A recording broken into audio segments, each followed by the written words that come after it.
Et donc, la thématique du jour, c'est le cloud au cœur de la transformation digitale. Et le cloud dont on va parler aujourd'hui, c'est Azure, associé à 365, sachant que Azure, c'est une brique d'hébergement cloud public qui est la même chose que ce que vous trouveriez sur Amazon Web Services, AWS, sur Google Cloud, ou maintenant Alibaba. Enfin, il y a tout un tas d'acteurs assez importants et imposants qui ont développé une offre complète. Et OVH, dont on parlait tout à l'heure, a enrichi fortement son offre avec des briques en mode cloud public et pas seulement de l'hébergement web ou de la location de serveurs. Ce qu'on va dérouler ensemble, c'est une présentation d'Azure, des diverses fonctionnalités dans Azure. Donc, on va passer en revue les briques. Il doit y en avoir plus d'une centaine maintenant, donc on ne va pas toutes les voir, mais présenter un peu les principales.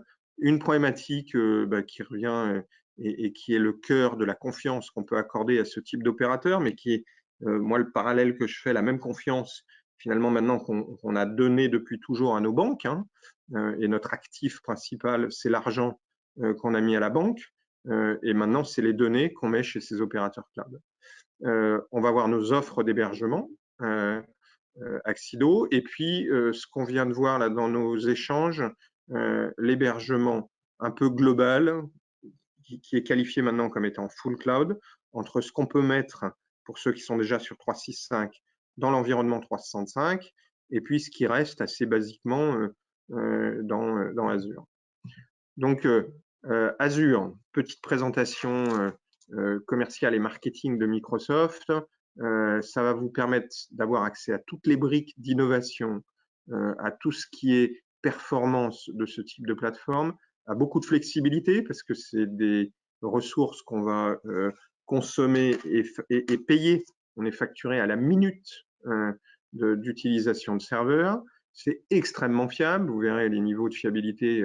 Effectivement, personne ne peut prétendre fournir des services aussi stables. Et cerise sur le gâteau, les différents opérateurs cloud publics ont petit à petit géolocalisé leur data center au niveau des pays pour pouvoir répondre à tout un tas de contraintes légales qui sont données de santé, puis de pouvoir adresser des ministères, enfin tout ce qui est organisme public et autres. Donc l'offre Azure est géolocalisée précisément d'ailleurs dans 3-4 data centers qui ne sont pas des data centers de Microsoft, c'est Interaction qu'on utilise aussi en région parisienne. Et il y a l'ensemble de ces serveurs qui sont en mode cluster sont sauvegardés du côté de Marseille. Donc, ce que je vais essayer de vous brosser, c'est ce qu'apporte en fait une plateforme de cloud public. Donc, ce que vous connaissez, qui est la brique, la première brique en bleu là en haut à gauche, c'est tout ce qui est infrastructure, tout ce qu'on a habituellement dans un data center ou tout ce qu'on avait l'habitude de voir par exemple chez OVH si je loue un serveur ou si moi-même je m'achète des serveurs et que je les mets en mode hébergé, c'est que ça va permettre de louer des machines virtuelles. J'ai besoin d'une machine qui fait 4 vCPU, 16 Go de RAM. J'ai juste à l'activer. Elle va être mise à disposition avec soit du Linux, soit du Windows, et je vais pouvoir l'utiliser pour mettre mon appli métier, pour partager mes données. Et ça constitue une des briques de mon infra. Au lieu de la louer chez OVH, au lieu de l'acheter et de l'héberger, au lieu de la mettre chez moi dans ma salle serveur, j'ai cette machine et elle me coûte tant par mois ou tant à la minute.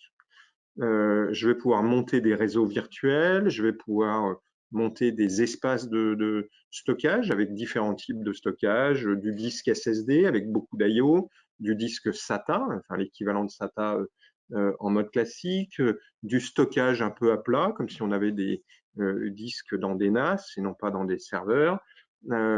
Voilà, je vais pouvoir mettre de la sécurité avec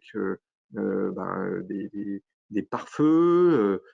Et en gros, je vais pouvoir, avec déjà ces 4 premières briques, reconstituer exactement la même chose que ce que j'ai dans ma salle serveur, c'est-à-dire mon pare-feu, mon switch de distribution cœur de réseau, mes machines virtuelles, ma sauvegarde.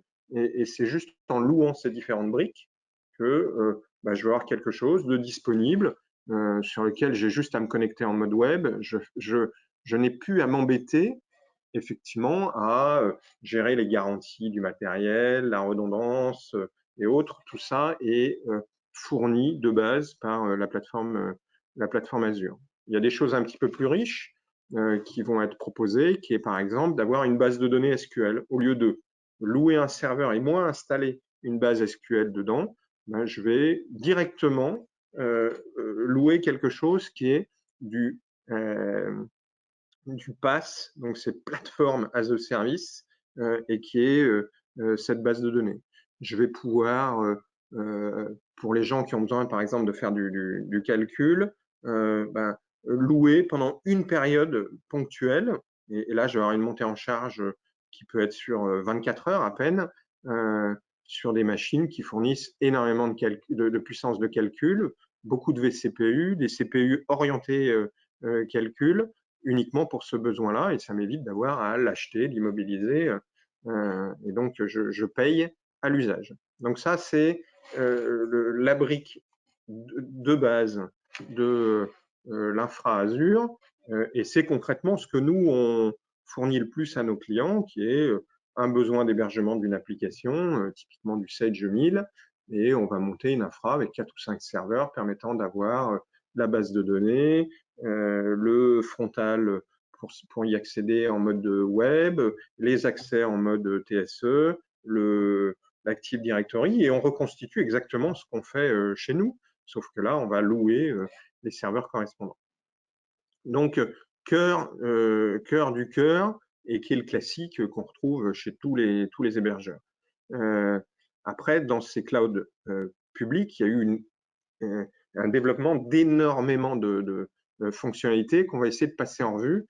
Et là, c'est l'objet de ce que je vais essayer de vous présenter. Donc, les principales briques que les gens utilisent maintenant sur Amazon, à l'origine, c'est tout ce qui est, ou chez OVH, on a connu, et Madame Laporte citait, tout le monde a son hébergement maintenant web chez OVH.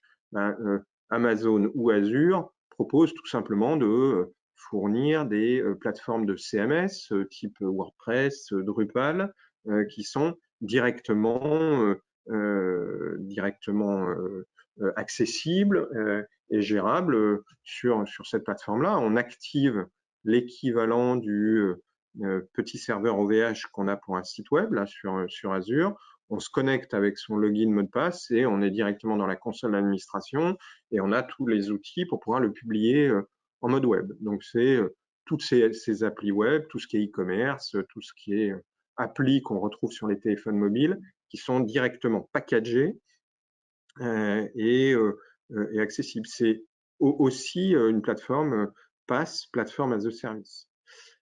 Après, il y a une brique qui se développe beaucoup là, dans l'environnement IT, qui est les objets connectés. Ça, vous en avez beaucoup entendu parler, et on sait qu'avec la 5G, c'est quelque chose qui va monter en puissance. Et donc, pareil, ces plateformes, donc ça vous concerne moins, mais c'est quand même pour vous donner ce qui est tout à fait possible et simple. C'est tous les objets maintenant électrotechniques. Je ne sais pas, moi j'étais dans les réseaux d'eau en montant et on gérait les fonctionnements des pompes, les hauteurs d'eau dans les réservoirs. Enfin, vous imaginez très bien les synoptiques en mode vitre plastique avec les petites lumières et tout d'il y a 20 ans, et qui maintenant remontent des infos via des connexions Internet classiques, des protocoles classiques sur des consoles qui sont consolidées au niveau de plateformes type Azure, en y mettant tout un tas d'outils qu'on pourra regarder ensemble là tout à l'heure,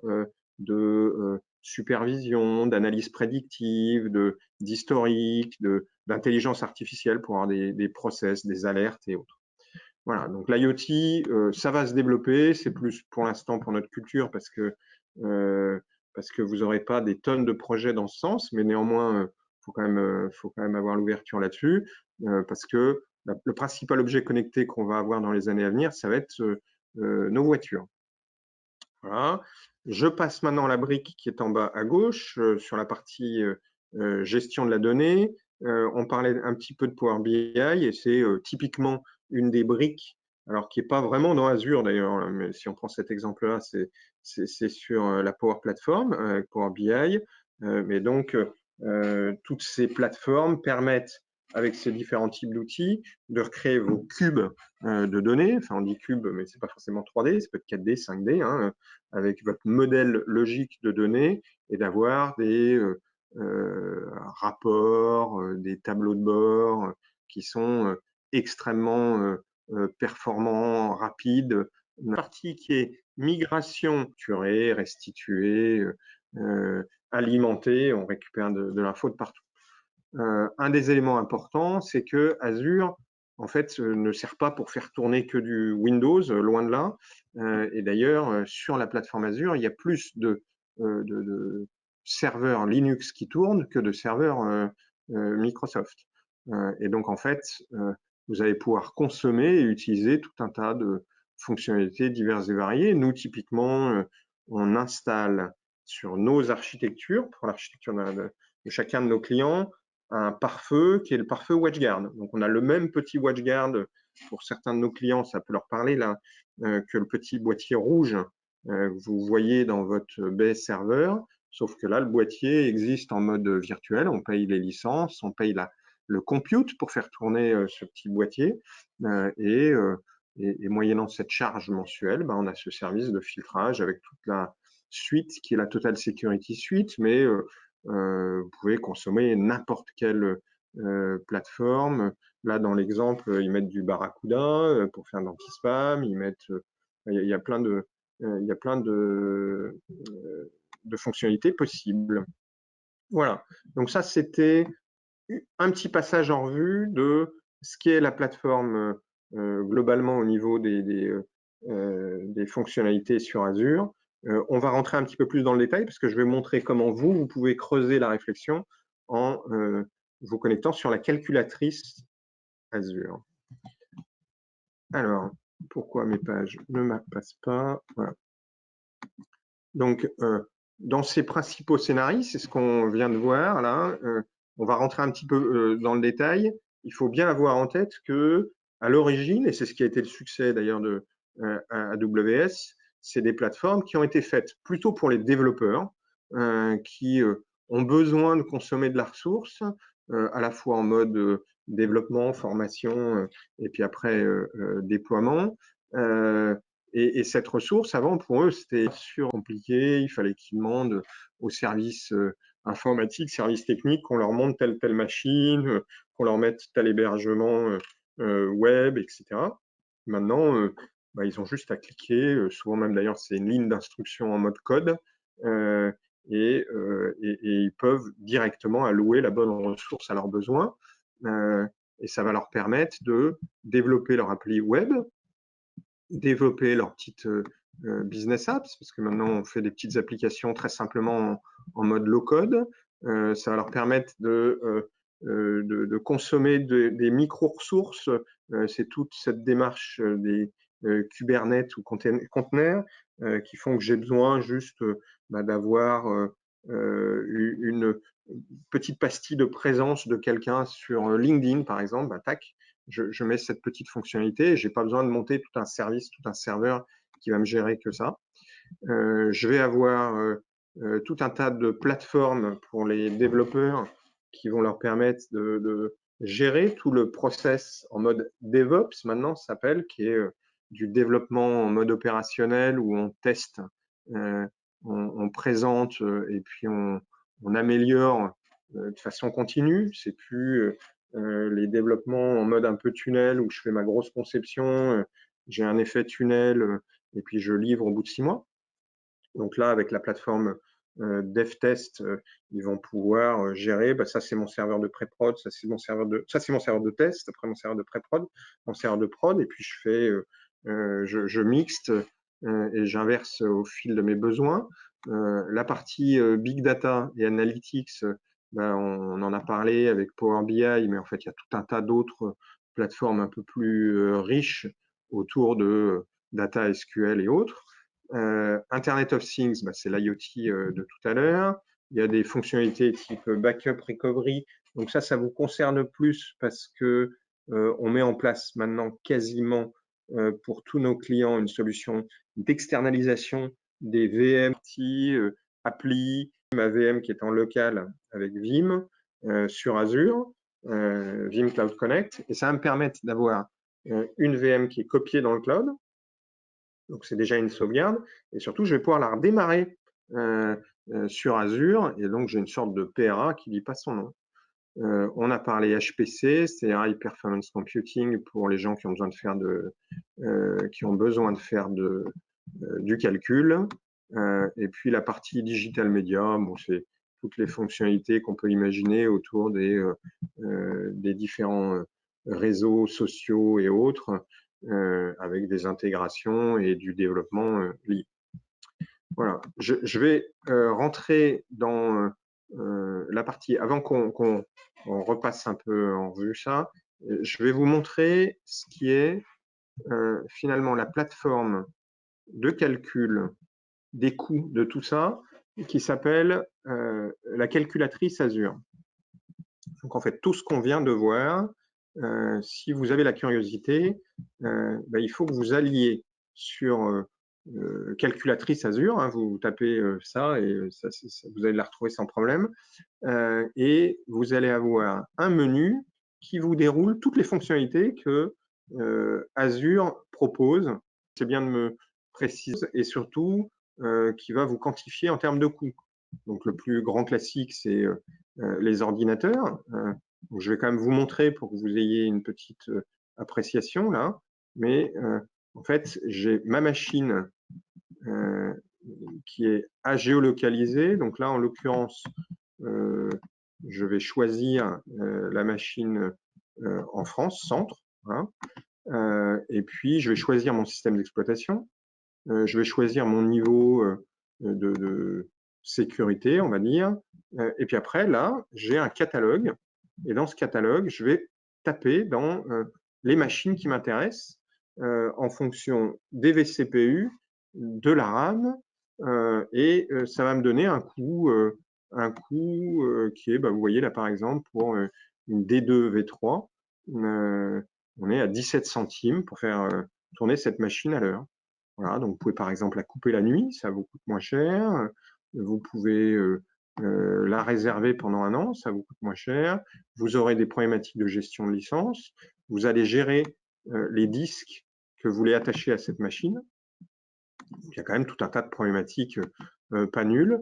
Mais en gros, il suffit dans votre console Azure de commander cette D2 V3 et vous aurez une VM exploitable avec le stockage que vous aurez choisi, la puissance correspondante. Vous avez les problématiques de base de données qu'on a vues tout à l'heure. Vous avez tout ce qui est, alors là, sur la partie web, tous les, ce que Madame Laporte vous évoquiez tout à l'heure, là, les app services, ça va vous permettre de réserver des machines correspondant à ce que vous preniez sur OVH. Hein. Donc ça va peut-être un peu vite là dans ma... Voilà. Mais je vais choisir une petite machine. Je me mets aussi en France là. Je vais choisir une petite machine qui va me permettre d'héberger mon site web. Et voilà, et je peux choisir un cœur, 1,7 Go de RAM, ça suffit largement pour faire tourner un site web. Vous voyez que les prix, on va commencer à parler un peu mensualité. C'est des objets et des fonctionnalités qui sont un petit peu plus pointues et on n'a pas le côté peu cher du web qu'on retrouve chez OVH. Donc, si vous êtes chez OVH, il n'y a pas un intérêt financier particulier à basculer. Bon, on ne va pas passer tout en revue, hein, mais il y a toutes ces problématiques dont on parle de machine learning. Ça va permettre de rentrer des tonnes de données avec des corrélations et avec de l'interpolation linéaire simple. On peut, par exemple, simuler sur un site web le coût d'une voiture d'occasion. Parce qu'on a tout un tas de référentiels correspondants sur les années, les marques, les options, et même si elle n'existe pas dans la base, de façon intelligente, on va pouvoir estimer le coût de ça. On va avoir aussi tout ce qui est cognitive service, qui vont permettre d'intégrer dans une application de la reconnaissance vocale, de la reconnaissance de texte, voilà, et ça permettrait de mettre par exemple du speech to text, qui est typiquement quand vous appelez une hotline, vous avez parfois des rapports qui vous arrivent avec le texte de votre conversation. C'est un petit module qu'ils ont dû intégrer soit à partir d'Azure, soit à partir d'AWS. Voilà, donc c'était juste pour vous montrer cette plateforme de Azure calculatrice qui est intéressant juste pour voir ce qui existe. Là, aujourd'hui, l'objectif, c'était quand même de vous ouvrir à ce qui est les plateformes cloud avec pas que la partie infra. Je reprends le fil de ma présentation et et on a donc dans ce qui est les valeurs du cloud Azure, le fait que ce soit quelque chose qui soit très trusted, c'est-à-dire très garanti. Microsoft, on va le voir sur la partie sécurité, se fait auditer, se fait certifier pour vraiment donner toutes les garanties aux établissements bancaires, aux établissements publics, à tout ce qui est santé, pour que les gens aient toutes les certifs qui aillent bien. C'est quelque chose qui va fonctionner très bien aussi en mode hybride. Donc, le développement dans le cloud se fait actuellement avec une migration progressive et donc un besoin de fonctionnement de façon très intégrée, avec l'Active Directory, par exemple, en local, et Azure Active Directory dans le cloud. Ça va permettre d'avoir tout un tas de briques en termes d'innovation autour de tout ce qui est machine learning, tout ce qui est intelligence artificielle, tout ce qui est prédictif, mais qui n'est pas forcément ce qui nous concerne pour l'instant, sachant quand même que j'ai vu des projets de reconnaissance de factures, reconnaissance de dossiers d'assurance, reconnaissance de documents qui sont de façon intelligente, processés et reconnus, et ça permet d'automatiser plein de parties de l'activité. Voilà, choisir de migrer dans le cloud, ça va être donc un choix sur la sécurité. Les données sont chiffrées, au repos, il y a du monitoring, il y a beaucoup de redondance. Ça va vous permettre surtout d'avoir des solutions qui sont très évolutives, avec des choses très scalables. On a vu ce qui est le plus évolutif, c'est les besoins de calcul. Donc, on a des montées en charge pour faire du calcul qui peuvent être de l'ordre de 2-3 minutes et un usage qui va être de l'ordre de quelques heures. Donc, vous ne bloquez pas des investissements. Et donc, ça va, en termes d'économie, vous permettre de rationaliser vos investissements. Et puis après, la vraie garantie de disponibilité avec une continuité d'activité énorme, des taux de disponibilité énormes, font que pour quelques serveurs, c'est devenu la solution. La partie sécurité, là c'est un peu global, mais Microsoft a énormément investi, là ça se compte en dizaines de milliards chaque année pour monter des data centers, pour avoir une supervision de l'ensemble de la plateforme. Donc ils ont une gestion de tout ce qui est attaque qui est en dynamique, et pour avoir après toutes ces certifications ISO, enfin tout ce qu'on peut imaginer, je pense, qui ils sont RGPD, ils sont certifiés données de santé. Alors, il y a quelques périmètres. Ils sont certifiés, je sais pas, on a par exemple un client dans la finance et ils sont certifiés banque systémique, voilà, celles qui n'ont pas le droit de couler. Et pour ça, ils ont monté des réseaux. Il faut imaginer les énormes data centers. Ils en ont 2 à eux en Europe, un à Dublin et un autre en Hollande. Et tout ça est relié après avec des câbles. Enfin, il y a du câble sous-marin en quantité impressionnante. Enfin, donc c'est devenu une industrie très lourde. Hein. Mais il y a une consolidation de la consommation qui est très très lourde aussi sur tout ça. Avec derrière des garanties que vous donne à 99,9 pour les machines standards, 99,99 si on prend de la redondance qui va bien, et puis dans les faits, eux, ils ont encore mieux. Rapidement, donc nous, nos offres d'environnement, c'est quelque chose qu'on a forfaitisé jusqu'à 5 utilisateurs. Donc, si vous avez besoin d'héberger une appli métier avec un accès simple, type une compta, voilà, rien de très exigeant, on va être à 75 € par utilisateur et par mois. Au-delà de 5, il faut qu'on fasse une qualification de la demande et on va vous faire un tableau des ressources correspondantes. Donc là, c'est en tout petit, je ne suis pas sûr que vous voyez tous très bien, mais on va définir les VM, un peu comme celles que je vous ai montrées tout à l'heure. Et donc là, c'est des D4S V3, D2S V3 correspondant aux puissances et à la RAM et au type de disque correspondant aux besoins là, de ce client. Ça nous donne un coût du stockage et un coût mensuel pour chacune de ces machines.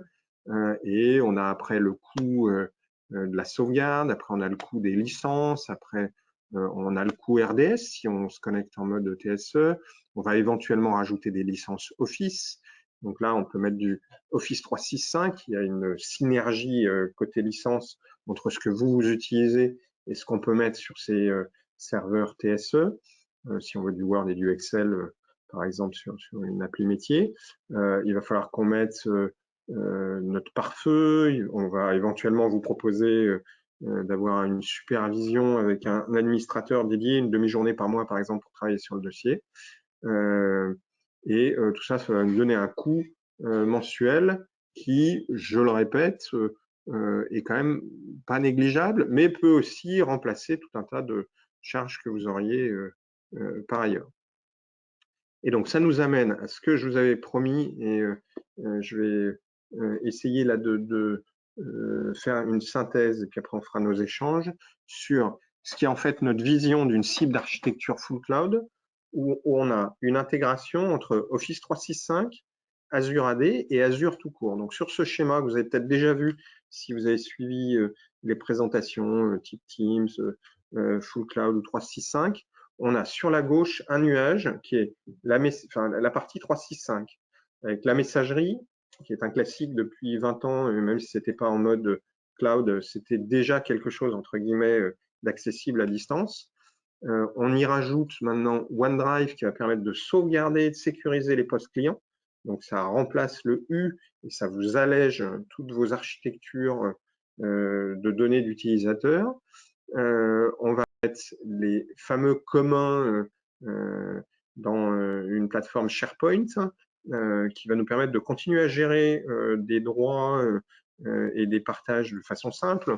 Je vais vous montrer, mais nous, l'équipe commerciale, là, depuis le confinement, on s'est mis là-dessus et j'ai mon serveur commercial qui fonctionne. Là, vous voyez, en mode dossier jaune, vraiment à l'ancienne, ultra classique, sauf que il me dit que c'est, vous voyez, le petit nuage bleu sur fond blanc, accessible uniquement si je suis connecté sur Internet.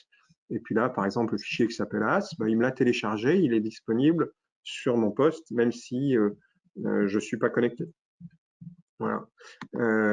Donc, la partie partage de documents, l'orientation, sauf pour ceux qui ont du 3-4 Tera, et donc où il y a des problématiques un peu lourdes à prendre en compte, c'est une bonne cible que de le mettre non pas sur Azure, mais sur le partage de fichiers dans Office 365. Alors, il y a du Azure File Server, qui est une extension de votre serveur de fichiers en local, connecté à votre Active Directory, qui peut faire l'objet d'une discussion et qui peut être un peu plus simple, mais qui ne va pas offrir les mêmes fonctionnalités de partage, de collaboratif, d'accès en mode web, d'accès sur les téléphones. Voilà, donc toute une réflexion autour de cette migration de vos serveurs de fichiers sur SharePoint, mais ça, il faut que vous engagiez la conversation avec nous pour savoir quelle est la bonne option, avec dans votre gouvernance de vos données une problématique qui est qu'il y a des données qui n'iront pas dans le SharePoint, mais qui iront dans le Teams, parce qu'on sera en mode plus projet, c'est les utilisateurs qui vont créer leur partage, soit en interne, soit aussi avec l'externe. Donc, pour rien vous cacher, on a une problématique non nulle entre l'archive ou le vieux serveur de fichiers qu'on va garder en local, mais qui va devenir plus critique du tout, l'historique, mais qui est partagé, qu'on met dans le SharePoint, et puis le vivant projet des utilisateurs qui est dans le Teams. Et donc, une fois que j'ai allégé au maximum toute mon architecture existante, données user, données du commun, normalement, il me reste que les applications. J'en ai beaucoup de mes applications qui vont partir en mode SaaS. Voilà, il y a les CRM qui sont partis en mode SaaS, il y a tout ce qui est gestion, notes de frais, par exemple, pour nous, gestion des absences, etc., qui sont maintenant des bonnes petites applis SaaS. Et puis, les applis qui nous restent, l'infra un petit peu lourde qui me reste, la bonne option, c'est de le mettre sur un serveur hébergé. Pourquoi? Parce que ça va me permettre de ne pas renouveler, de ne pas garder mon architecture locale. Donc, il faut faire le move pour à un moment donné avoir cette économie par rapport à un investissement classique. Et donc, ça s'anticipe, ça se travaille avec cet équilibre hyper important à mettre en place, qui est tout ce que je peux mettre dans 365 ne me coûtera pas autant à mettre sur Azure. Tout ce qui part en mode SaaS, ça ne sera pas dans cet environnement-là, mais il faudra peut-être que je le gère avec la même authentification et qui va être authentification double facteur sécurisée sur Azure AD. Enfin, il y a toute une architecture un peu globale qui fait qu'à la fin, vous allez gérer votre réseau local, vos postes, comme des téléphones.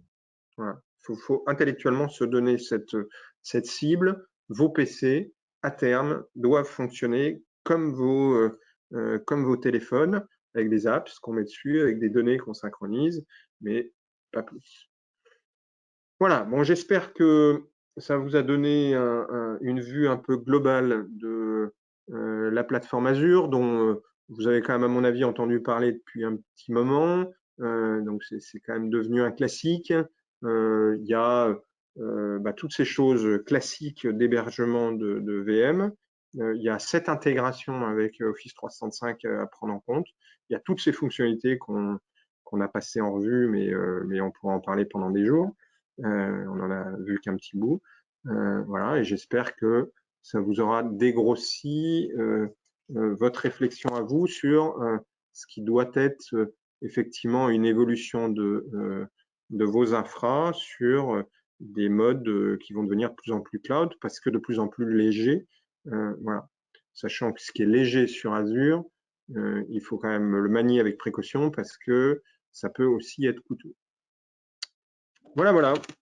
Écoutez, j'ai tenu l'objectif des 10h45. Ceux qui souhaitent, je vous laisse me poser vos quelques questions, si vous en avez.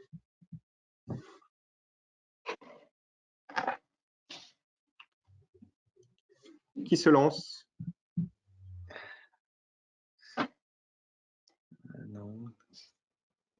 Non. Alors, peut-être, moi, vous m'entendez? Oui, Madame Laporte, on vous laisse, on vous écoute. Les dames d'abord. Moi, j'ai une petite question. En fait, ce qui m'intéresserait peut-être, c'est de porter sur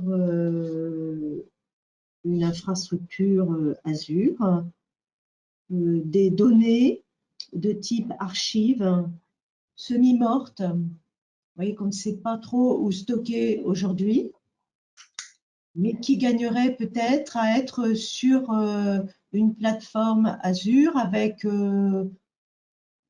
peut-être en allant chercher des régions géographiques moins onéreuses que la France, mais en restant en Europe, avec peut-être des accès disques pas si rapides que ça, on n'a peut-être pas besoin du SSD, vous voyez, parce que là, vous nous avez montré des solutions qui finalement sont les plus avantageuses en termes de rapidité, de performance et tout, mais peut-être qu'on pourrait gagner. Alors, je ne sais pas si c'est quelque chose de pertinent, sachant qu'on a quand même ce stockage sur SharePoint. Après tout, pourquoi ne pas monter un site SharePoint que j'appellerais archive et puis j'y colle dedans voilà, je ne sais pas. Alors, effectivement, on n'a pas passé en revue cette partie archivage. Et il y a une solution, c'est du stockage qui est en mode blob. C'est du mode bloc, voilà. Et vous avez après différents niveaux de qualité d'accès aux données. Et si c'est pour faire de l'archive avec des temps d'accès qui ne sont pas trop rapides, c'est le mode dit glacier. Donc, c'est pas pour autant qu'on met ça au pôle Nord, hein, ça peut rester en France, rassurez-vous. Et là, on atteint des coûts qui sont très intéressants, qui sont de l'ordre de 0,005 centimes du giga. Non, pardon, ça fait 0,5 centimes du giga par mois. Donc, on arrive à des coûts, si je ne me trompe pas là, entre mes euros et on arrive à des coûts qui sont très honorables parce qu'on est à 5 euros du Tera par mois. Voilà, donc un Tera à 50-60 euros par an, on peut commencer à faire de l'archive. Si il fallait comparer avec le stockage dont on parlait tout à l'heure sur SharePoint, SharePoint c'est beaucoup plus riche parce qu'en fait c'est de la donnée qui n'est pas seulement en temps d'accès, mais surtout c'est de la donnée qui est indexée. Il y a un moteur d'indexation qui va vous traiter tout ce que vous déposez, qui indexe le contenu de vos documents, Word, Excel, mais également PDF, et donc sur lequel vous avez des moteurs de recherche qui sont extrêmement puissants. Donc tout ce que vous mettez dans SharePoint, c'est pour avoir de la donnée qui soit le plus exploitable possible. Si vous mettez de l'archive, ben, vous n'aurez pas ces recherches-là. Voilà. Mais c'est effectivement une des formules possibles. On peut utiliser ça avec. Il y a de toute façon à toute question que vous posez un outil qui a été conçu et qui a un prix correspondant. Ok. Et j'ai une autre question, alors plus commerciale. Est-ce que chez Axido, vous avez des personnes qui sont assez aguerries sur le développement de petites applications via Power Apps? Est-ce que vous pouvez accompagner vos clients sur cette problématique? Tout à fait. Alors, pour être précis, c'est pas Axido. Axido, nous, on est sur la partie infra, mais c'est Oui. notre entité sœur, enfin, qui est dans nos mêmes bureaux, hein, que vous connaissez, qui est Apogea. Donc, Apogea travaille sur la partie des applications métiers et plus particulièrement sur l'environnement 365, sur les Power Apps. Donc, tout projet que vous auriez à nous soumettre sera traité par un de mes homologues d'Apogea pour vous qualifier le développement en mode Powerflow, en mode low-code sur les Power Apps, enfin, ce que vous auriez comme projet à développer. Voilà, mais on a cette expertise et on commence à avoir des belles références. Ok.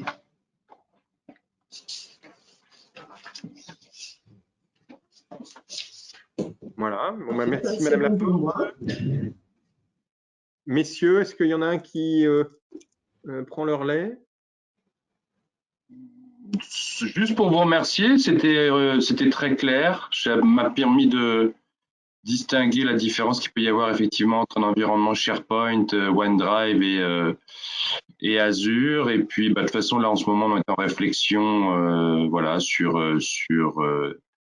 ces fameux serveurs, mais ça ne tient pas qu'à moi, donc à suivre. Merci en tout cas, c'était très bien.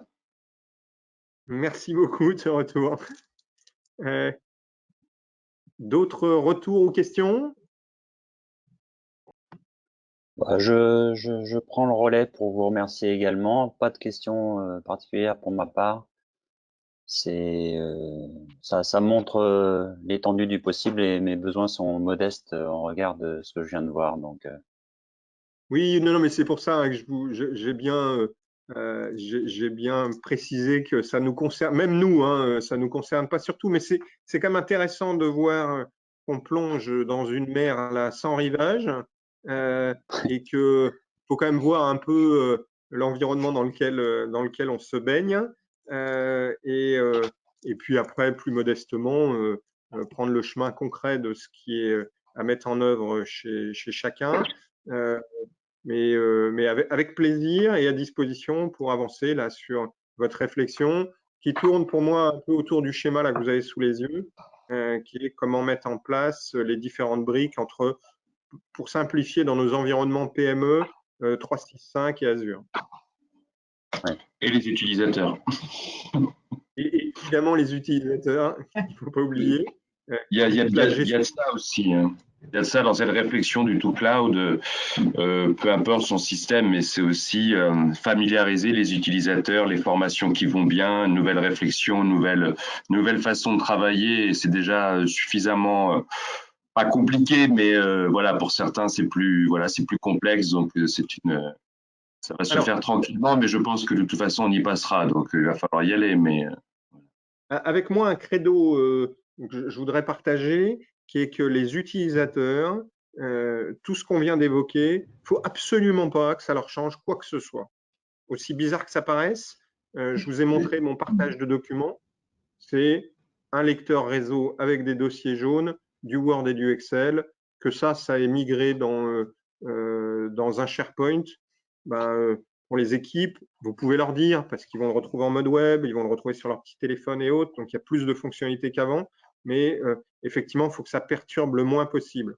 Il y a un vrai usage qui s'est développé et qui là est un peu nouveau, qui est autour de Teams, mais on a vu que Covid faisant, tout le monde s'y est adapté de façon assez fluide et dans la réflexion qu'il faut avoir en termes d'usage, c'est de se dire que Teams va consolider petit à petit tout ce qu'on est en train d'évoquer. Teams, ça a vocation à devenir une sorte de méta-OS qui va être la porte d'entrée pour vos utilisateurs de tout l'environnement professionnel, Word, Excel, messagerie, partage de documents, accès aux applications, accès à tout. Voilà. Donc, vous pouvez miser sur Teams sans risque. Ok, c'est vrai. Mais il ne faut pas se contraindre trop les utilisateurs. Il faut qu'ils continuent à travailler comme il y a 20 ans sur Word, Excel, les dossiers jaunes, Outlook. Et maintenant, la grande nouveauté, c'est Teams. Mais n'en rajoutez pas trop et ne changez pas les choses. Il faut que ça reste aussi simple que ça. C'est vrai. Mais vous avez raison. Mais par contre, les infras, il faut qu'elles disparaissent. Voilà, c'est un petit équilibre à faire entre les deux. Oui. Très bien. Bien. Eh ben, merci au revoir. Merci. Pour ces échanges. Merci encore, merci Monsieur de votre Charin. écoute. Et à une prochaine. À une prochaine, merci. Au revoir. Merci, au revoir. Au revoir. Au revoir.